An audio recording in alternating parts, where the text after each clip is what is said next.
Hola, yo soy Rubén y esto es El Parche de Odín, el podcast personal de un oftalmólogo entre Suecia y España. Este es el episodio 255 y se titula Burnout en médicos jóvenes. Hoy vamos a hablar, como es de suponer, este síndrome de burnout del profesional quemado. Voy a enfocarme en médicos jóvenes concretamente, pero si no eres médico y si tampoco te interesa tanto lo de la sanidad o estar tan al día de la sanidad, puede que aún así te siga interesando este episodio, porque lo que voy a hablar, me voy a fijar pues en datos concretos que tenemos de una encuesta, ahora lo voy a explicar, en mi conocimiento de base de cómo funciona la sociedad médica y los grupos, el gran grupo de médicos en España. Pero lo que voy a hablar aquí yo creo que se puede extrapolar a otras muchas profesiones, porque lo que está pasando pues con la medicina en España tiene muchas similitudes con otras muchas profesiones, con lo cual, aunque no estés dentro del ámbito de la sanidad española, te recomiendo que te quedes, porque puede que lleguemos a conclusiones muy parecidas y tú digas, ah, mira, pues esto que estás comentando, esto también pasa en mi sector. Entonces, el episodio de hoy lo baso en un informe que he leído, un informe corto, un PDF de 10 páginas, pero quitando la portada en la parte de atrás. Es un texto muy corto que se lee muy rápido y es un informe que ha pedido la Organización Médica Colegial en España y se basa en una encuesta que han hecho a médicos jóvenes sobre, su situación de bienestar o malestar en el trabajo. Son preguntas escasas y cortas, enfocadas para intentar, vamos a decir, diagnosticar, vamos a decir, detectar este burnout, este síndrome del quemado, ¿no?, que tiene que ver con la insatisfacción o malestar durante el trabajo. No voy a explicar todos los datos ni los más importantes, porque lo que voy a hacer es, en las notas del programa, dejo el enlace para el que se quiera descargar el PDF y leerlo por completo, que digo que es un texto muy corto. Me voy a enfocar en dos aspectos claves. Así que no voy a repasar todo el informe, simplemente comentar que eso es una encuesta realizada por el Colegio de Médicos a médicos jóvenes. Voy a resaltar los puntos más importantes de los resultados y luego, en base a eso, me voy a enfocar en dos aspectos, que son los que quiero desarrollar aquí en este episodio. Como resultados principales, según estas encuestas, es que casi el 94% de los médicos jóvenes encuestados presentan síntomas de estar quemados, de burnout, en al menos, llaman, una dimensión. Han estudiado este síndrome en 3 dimensiones, o 3 síntomas o 3 aspectos, como lo queréis llamar. Y de estas 3 dimensiones son lo que llaman agotamiento emocional, que lo sufrían casi el 40% de los participantes; la despersonalización, que era pues casi el 84% de los participantes; y la baja realización personal, que alcanzaba el 63%. Consecuencias concretas, porque me preguntaron también por síntomas y tal, no solo estas 3 preguntas, ¿no?, más enfocadas en la definición del burnout, sino ya consecuencias. Explicaban que 2 de cada 3 médicos refieren insomnio o dificultades o alteraciones del sueño. También problemas en las relaciones personales. 3 de cada 4 médicos de estos perciben un deterioro en vínculos familiares, de pareja o sociales. Una detalle interesante que suele dejar pasar es en el tema de la vida sexual. El 85% de los participantes, de los que habían contestado la encuesta, reporta una disminución de la libido. Esto conecta también con el deterioro de las relaciones, de los vínculos de pareja, pero también tiene que ver con problemas de natalidad. Sí, en la clase médica, pero si este tipo de burnout existe, como entiendo que existe, en otras muchas profesiones y puede estar afectando a una gran parte de la población joven, y este burnout afecta a la vida sexual, también tenemos una causa más, quizá no la más importante, pero una causa más por la que está disminuyendo la natalidad, y también puede tener relación con problemas de pareja. También otra interesante, consumo de sustancias. Un 38%, que dices, es una minoría, pero es una minoría grande. Llega casi el 40% de médicos que recurría a ansiolíticos, a alcohol u otras sustancias como estrategia de afrontamiento. Esto me parece como un red flag, ¿no?, un síntoma, un signo de alarma muy importante. Y luego también te va lo de bajas laborales, etc. Como digo, hay dos aspectos que quiero desarrollar más allá de describir los resultados, sino en base a dos aspectos concretos, vamos a elaborarlo un poquito más. Uno que es el cambio generacional. Estoy hablando del rato de médicos jóvenes porque los participantes son médicos residentes y casi todos médicos residentes y médicos jóvenes que habían iniciado su formación sanitaria especializada, o sea, lo que llamamos la residencia, entre el 2015 y 2024. O sea, no son personas exactamente de mi generación, que yo hice mi residencia, me formé como especialista hace ya bastantes más años, sino que son médicos, todavía son médicos residentes o que fueron médicos residentes en los últimos, vamos a decir, 10 años. Entonces son médicos jóvenes. Es un perfil que realmente no es el mío. Se obtuvieron respuestas de 1.419 participantes, o sea que un número N bastante alto, y la media de edad era 31,4 años, que responde un poco a eso, el tipo de médicos que habían cogido. Yo, por supuesto, pues no estoy en esa media de edad, estoy bastante más arriba, pero convivo a diario con médicos algo mayores que yo, médicos más menores de edad, médicos más jóvenes y ese perfil de médico residente o médico de adjunto joven, en torno a los 30, 30 y pocos años, también convivo con él. Lo que esta encuesta parece indicar es que hay un cambio en la intensidad o la magnitud o el alcance de este burnout, de estos médicos quemados, insatisfechos, en esta generación que es más joven, por ejemplo, con la mía. Yo lo llamo generación, realmente me llamo menos de 20 años. En estos médicos, ¿no? Tampoco sería un cambio generacional desde el punto de vista estricto, pero bueno, ya me entendéis, ¿no? No son realmente de mi quinta. Y parece que nosotros, los médicos que somos un poco más mayores, aunque todavía nos queda bastante tiempo para jubilarnos, pero los que somos un poco más mayores, que no estamos en la media de 30 y poco, sino algo más, parece que nosotros teníamos menos burnout a esa edad, cuando éramos médicos jóvenes, recién acabados la residencia, durante la residencia, parece que nosotros tenemos menos burnout, no estamos en esas cifras del 90 y tantos %. ¿Por qué? ¿Cuál es este cambio generacional? ¿Qué es lo que está pasando? Porque ahora los médicos están más quemados, los médicos jóvenes ahora se queman más que cuando nosotros, los que somos un poco más mayores, teníamos su misma edad. Pues me planteo tres hipótesis. Una, que esta es la que se suele pasar por alto, la llamada hipótesis nula. Es decir, que esto que nos dan las estadísticas no refleja la realidad. Las estadísticas o esta encuesta o este estudio parece que no está diciendo que hay diferencia en el burnout, pero no fuera. Eso es una percepción falsa. Puede ser, y es una cosa que tenemos que plantear, que tendríamos tasas similares de burnout, los médicos de 40 y tantos o que estamos llegando a los 50 años, cuando teníamos 30, teníamos tasas similares de problemas de burnout, pero no se hacían estas estadísticas, estos estudios, o no lo comunicábamos como se comunica ahora. No se exteriorizaban los problemas laborales, no se cogían tantas bajas laborales aunque los síntomas fueran los mismos. En aquella época no teníamos redes sociales donde mostrar nuestras posturas y como estás cabreado con tu trabajo y con la vida, pues lo explicas en TikTok, en los Reels de Instagram o donde sea, pues hace 15 años o 20 años eso no existía. Esa sería una hipótesis que nos podemos plantear. Vamos a dejarlo de lado y vamos a suponer que efectivamente hay una diferencia y ahora efectivamente los médicos jóvenes están más quemados que cuando los que ahora somos mayores teníamos esa edad. Vamos a suponer que eso es cierto. Podríamos plantearnos dos hipótesis. Primero, deterioro de las condiciones laborales, es decir, ahora tienen más carga asistencial, etcétera, con lo cual hay motivos objetivos por los que ellos están más quemados porque lo están pasando peor, sus condiciones laborales son peor y los que estábamos en su misma posición hace 10, 15 años estábamos mejor. Y la tercera hipótesis es que la diferencia no es en la carga laboral, sino que de media somos personas diferentes que estamos llevando la carga de forma diferente. Es decir, estas dificultades laborales, la diferencia no es que hay más dificultades, somos problemas laborales ahora, sino que nosotros, es decir, los médicos, somos diferentes y lo llevamos de forma diferente.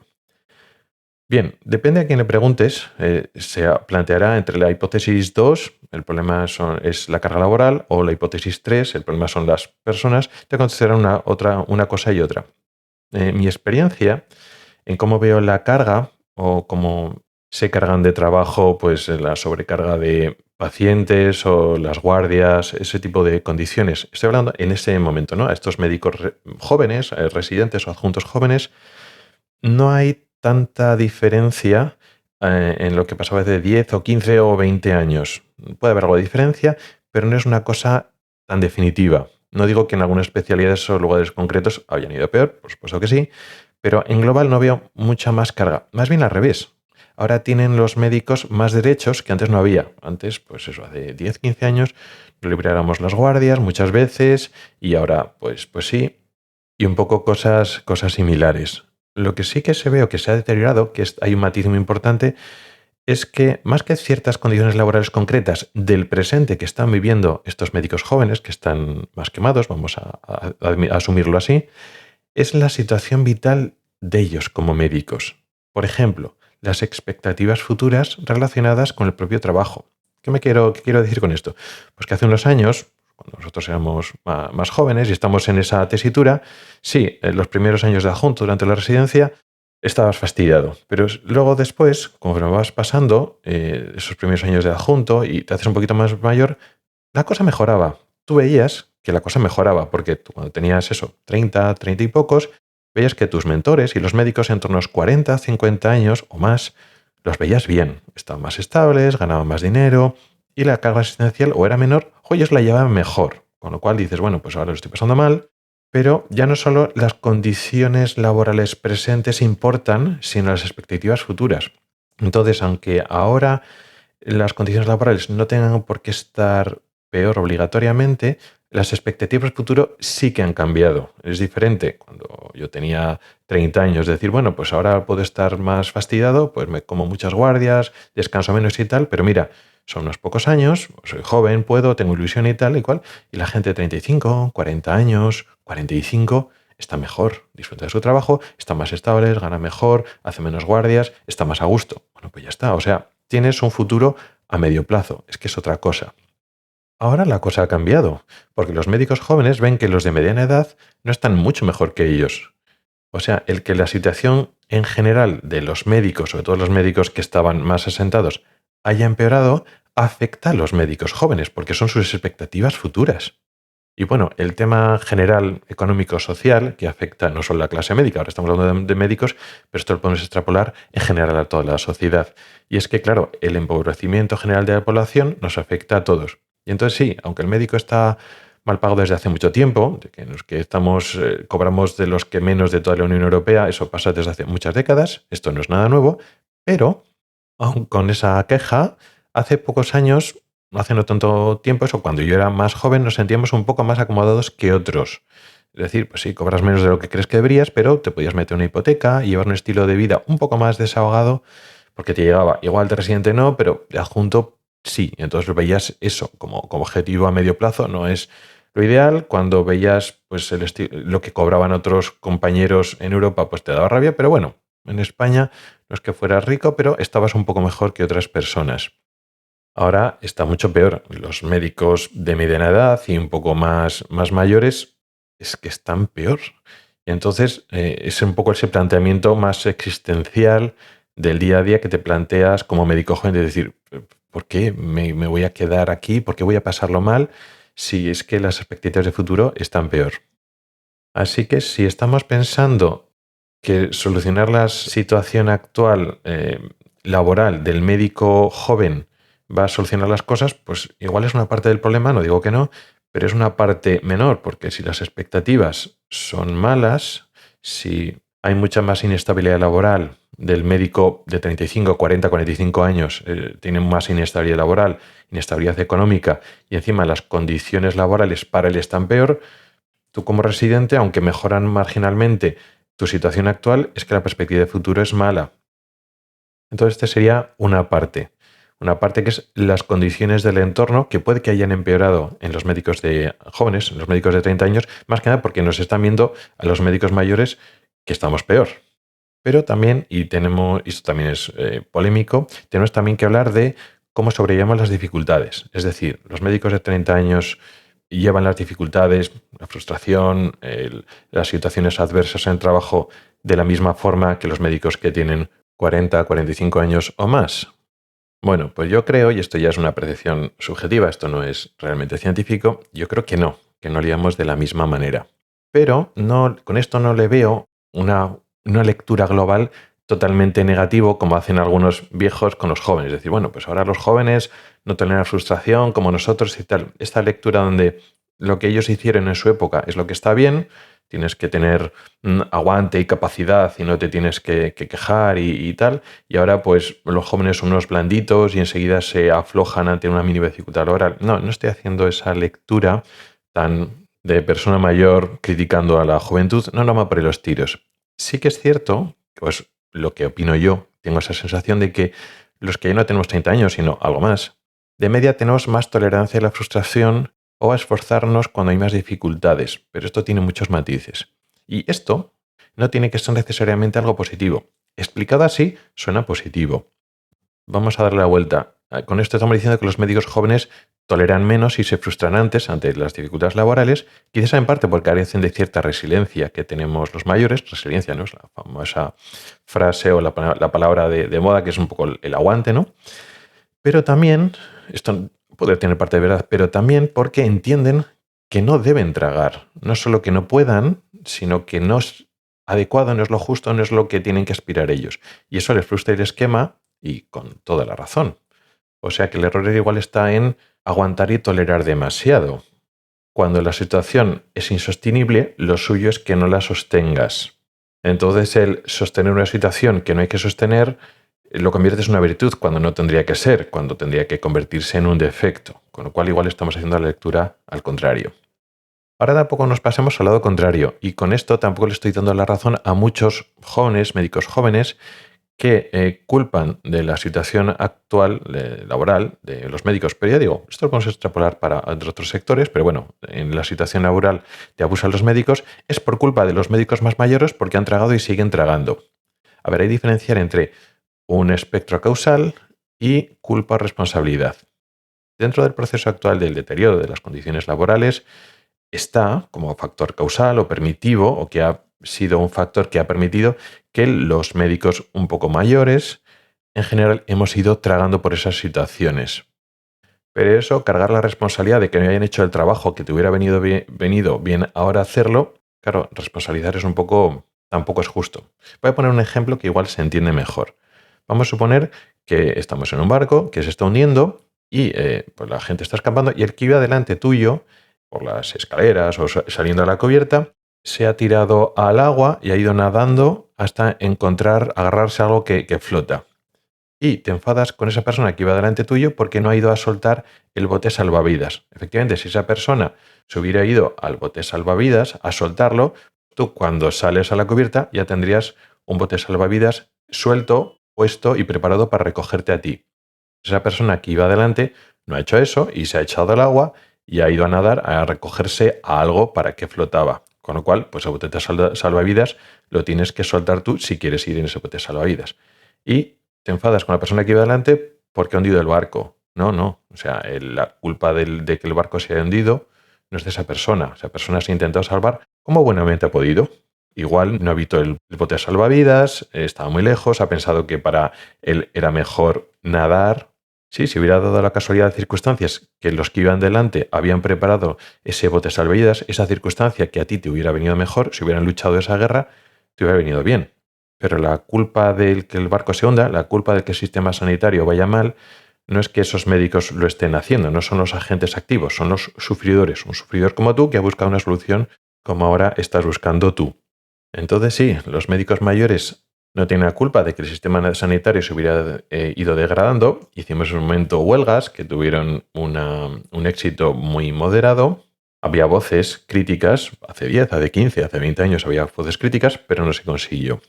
Entonces, echar la culpa a la generación anterior, los médicos que son más mayores, porque no te hayan preparado el terreno a ti, tampoco es justo. Cada uno va luchando sus guerras según le van dando las circunstancias. Tampoco nosotros hace 15 años le echamos las culpas a la generación anterior. Pues bueno, pues luchamos como pudimos, cada uno de forma individual fue tomando sus decisiones, las decisiones o las movilizaciones en grupo pues tuvo el éxito más bien escaso, pero ahora culpar a esos médicos porque no prepararon las cosas, no es que como tragaron mucho ahora, bueno, pues en su momento tuvimos nuestras guerras que luchar y pues cada uno lo fue solventando de una forma, ahora existen otras guerras que luchar y Lo mismo, echar las culpas a los médicos mayores es evadir tu propia responsabilidad. Así son las cosas, así son las circunstancias actuales. No es por culpa nuestra, es por culpa de un sistema organizativo, un sistema político, etcétera. O sea, el abuso a los médicos llevamos muchas décadas, no es por culpa de los médicos y pues ahora hay que lidiar de alguna forma. Y echando responsabilidades fuera y culpando a gente que no tenemos la culpa, pues no solucionamos absolutamente nada. Dejando esta parte, el segundo aspecto que quería desarrollar es el tema del género o del sexo. La mayoría de los encuestados eran mujeres, concretamente un 72%, que es lo que correspondería con la feminización que está sufriendo la medicina desde hace mucho tiempo. De hecho, esta estadística poca me parece. Yo pensaba que la cifra de mujeres iba a ser mayor. Y hay más representación en los primeros años, es decir, los primeros años de residencia hay todavía más mujeres que en los últimos años. En cuanto al burnout, resulta que no se reparten homogéneamente entre los dos sexos. Y resulta que las mujeres presentan un 24% más de riesgo que los hombres en general en el burnout y especialmente en uno de los tres aspectos de que hemos hablado al principio, especialmente en el agotamiento emocional. Con lo cual hay una diferencia. Proporcionalmente hay más mujeres que hombres, o hay más riesgo, cuando eres mujer hay más riesgo de sufrir esta síndrome del quemado. Lo que me llama la atención y lo que me chirría es cuando llegan a las conclusiones, porque esto es una descripción de lo que tiene esa encuesta y lo que llegan a las conclusiones. Cuando llegan a hablar de medidas que quieren intentar implantar para el burnout y tal, y ponen varias medidas genéricas que están bien, tampoco concretan demasiado, pero cuando llegan a este concepto de brecha de género, lo que proponen es, y lo leo literalmente, el mayor impacto en mujeres exige políticas específicas de conciliación, de prevención de acoso y microdesigualdades y de equidad en la distribución de cargas existenciales. Esto es lo que dicen. Y mi planteamiento es, ¿en serio el informe concluye eso? Que la brecha de género, o sea, la mayor prevalencia de burnout en mujeres es debido a acoso, a desigualdades, en la inequidad de la carga laboral. ¿En qué se basan para decirlo? Porque en mi medio, en los hospitales que he estado, en mi entorno social, eso no se vive. ¿Que puede pasar en alguna circunstancia concreta? Puede ser. Pero que en general se obligan a hacer más guardias a las mujeres, o que a las mujeres por encima de los hombres les obligan a quedarse más rato en la consulta en quirófano, eso no he visto nunca. Y no creo que explique para nada la brecha de género. Y aquí es donde el informe se vuelve profundamente anticientífico, en mi opinión, y se inventa hechos para justificar medidas que pueden ser malas. O sea, es decir, te estás inventando la causa y estás proponiendo medidas y esas medidas pueden ser malas para la clase médica. Porque estamos asumiendo implícitamente una tabla rasa, que es el problema de la tabla rasa y de esta idea anticientífica. He hablado en varias ocasiones y aquí es un poco igual. Asumimos implícitamente una tabla rasa porque estamos asumiendo que una desigualdad de resultados, es decir, hay más mujeres que se queman que hombres en este contexto, es debido a que hay una desigualdad de situación o de oportunidades, es decir, que las condiciones que ofrecemos a unos y a otras es diferente y por eso ellas están más quemadas porque lo tienen peor laboralmente. ¿Y por qué estamos asumiendo sin discusión estos axiomas implícitos? Porque considerar que ante una situación de trato igual, hombres y mujeres podemos responder de forma diferente se considera social, política y culturalmente inaceptable, es decir, machista. ¿Por qué? Muchos consideran que estamos considerando a las mujeres más débiles, tanto desde el punto de vista mental o emocional, si ante la misma carga o presión ellas tendrían más burnout. Con lo cual, la conclusión no discutible es no, si ellas tienen más burnout es porque las están fastidiando más. Y no es así. Quiero decir que no tenemos que asumir una perspectiva machista. Podemos plantear otras hipótesis alternativas, más científicas, sin ser machista. Más que nada porque además la ciencia no deja mucho espacio al machismo. Quiero decir, la mente femenina es igual de resiliente y fuerte que la masculina en general. Pero eso no quiere decir que nuestras mentes sean exactamente iguales. Si somos igual de resilientes en general, no quiere decir que vamos a responder exactamente igual en todos los contextos. O sea, no hay tabla rasa, no somos iguales. Somos igualmente resilientes, igualmente capaces, igualmente inteligentes, pero no respondemos igual en contextos concretos. Entonces, ¿qué hipótesis y alternativas puedo plantear yo en esta brecha de género sin recurrir a microdesigualdades, micromachismos, etc. Primera hipótesis a considerar, nuevamente, la hipótesis nula, que no exista esta desigualdad. Y esta hipótesis es importante. ¿Por qué? Este estudio es una encuesta, es decir, no es un análisis psicológico de las personas al estudio. Y sabemos, por otros estudios de psicología, que un gran espectro de la enfermedad mental masculina se infradiagnostica por una serie de razones. Dejo aparte la psicopatía y la esquizofrenia, el abuso de sustancias, que ahí no es que se diagnostique menos en hombres, pero en otras circunstancias, hablando de problemas de ansiedad, depresión, etcétera, se infradiagnostica en hombres porque los hombres, de media, estoy hablando siempre de media, comunican menos su malestar a su entorno o incluso son menos autoconscientes de ello. Y el perfil de depresión o de ansiedad en mujeres es algo más comunicativo, mientras que en los hombres es más de aislarse y de camuflar o cambiar sus síntomas a otros cuadros. Muchas veces la depresión se camufla como abuso de sustancias, por ejemplo, cuando el abuso de sustancias es consecuencia de una depresión masculina no detectada o que tiene otras características, más que profunda tristeza que se expresa de diferentes maneras, pues la depresión en hombres se manifiesta como aislamiento y abuso de sustancias, con lo cual es más difícil diagnosticarlo en hombres.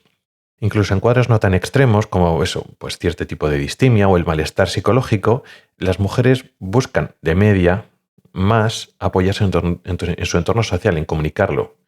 Y eso hace que ellas mismas, primero, son más conscientes de sus propios problemas, analicen sus sentimientos de malestar de forma más precoz y de forma, en cierta medida, más eficaz que los hombres para muchas cosas, porque son más conscientes y buscan apoyo en su entorno más inmediato, en su entorno psicológico, en su entorno social.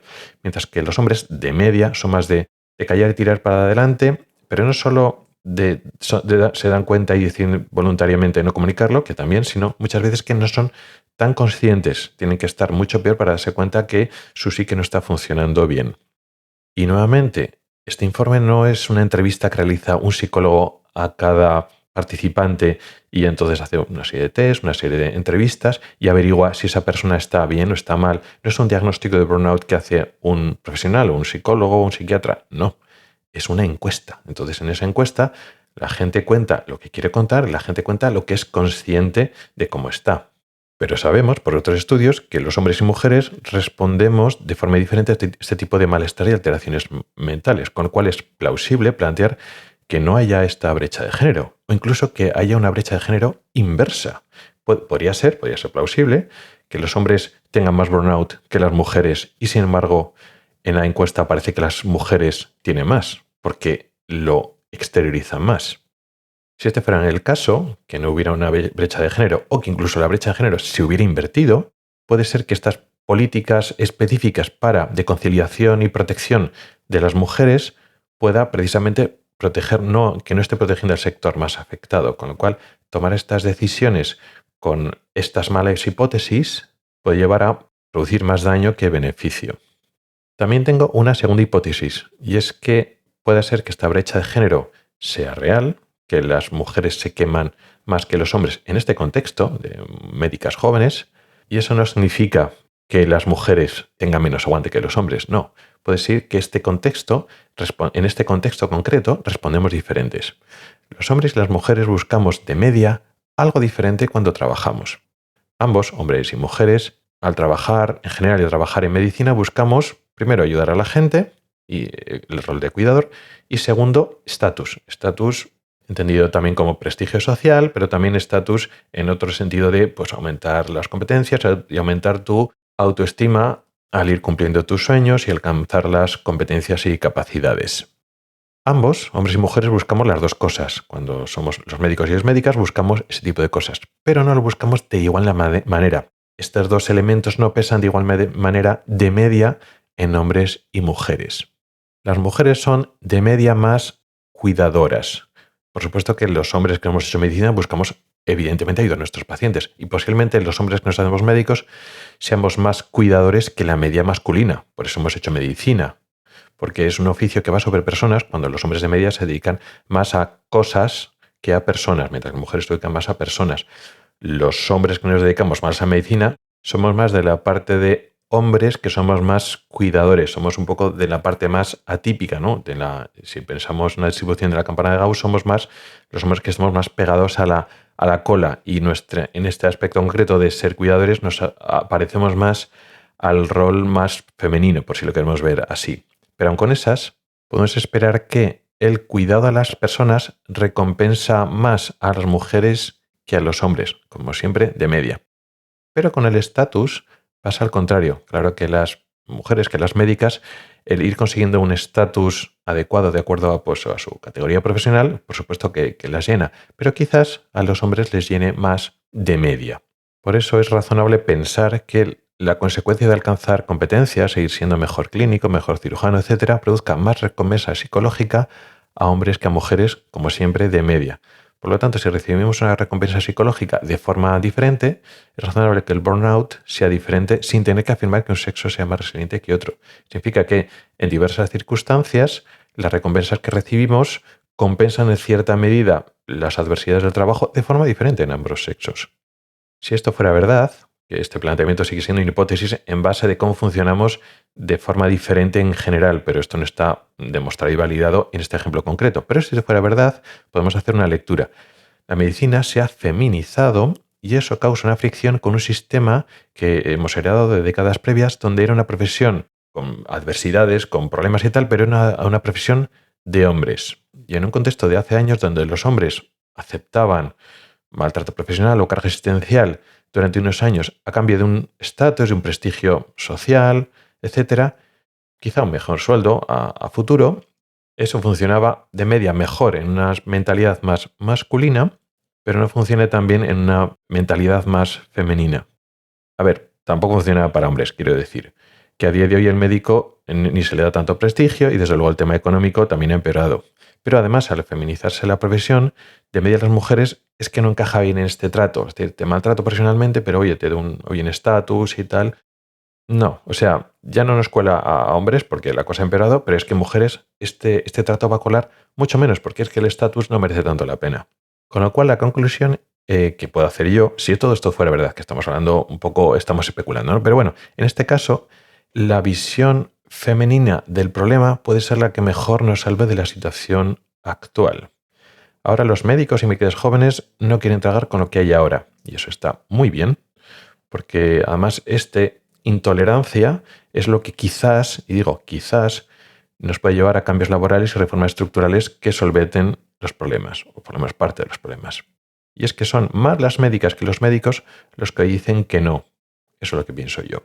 Pero porque ellas ahora son mayoría. Antes no era mayoría, ahora ellas son mayoría. Son más mayoría de mujeres que de hombres. Y es que lo importante es la mayoría silenciosa. No hablo de los individuos más ruidosos, que los que más se quejan en las redes sociales, los que agitan el avispero. De hecho, esos pueden ser más hombres antes y ahora, porque los hombres siempre están más tienen distribuciones más dispersas y los hombres son más radicales, muy ruidosos en general y tal. También lo eran antes y lo son ahora.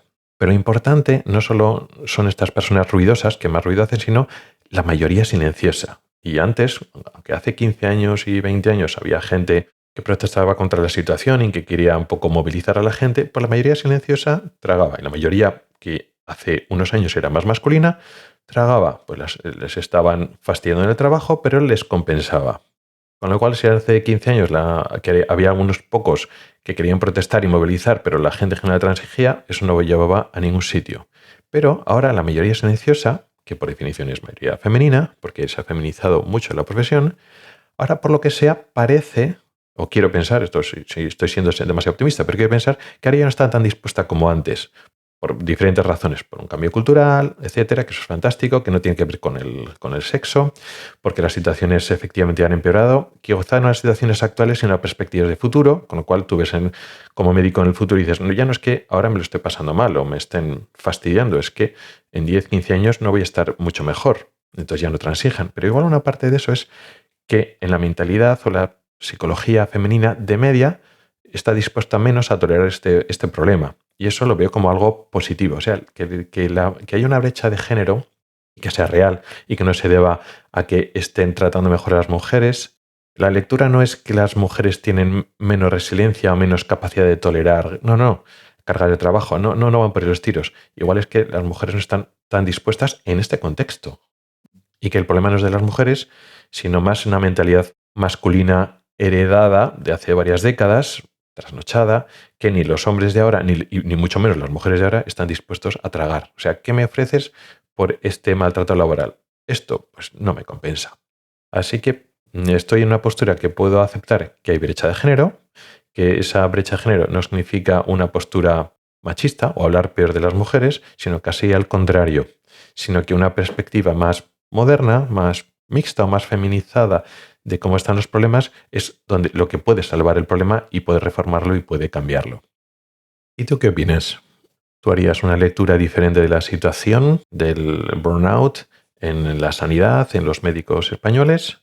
¿O fuera ya del ámbito sanitario o fuera del ámbito médico, en tu sector profesional está pasando algo parecido? ¿Encuentras paralelismos con lo que está pasando en la sanidad española? Estaría encantado de oír tus opiniones. Muchas gracias por el tiempo que has dedicado a escucharme. Tienes los métodos para contactar conmigo en las notas del programa. Nos oímos la próxima semana. Hasta el próximo episodio.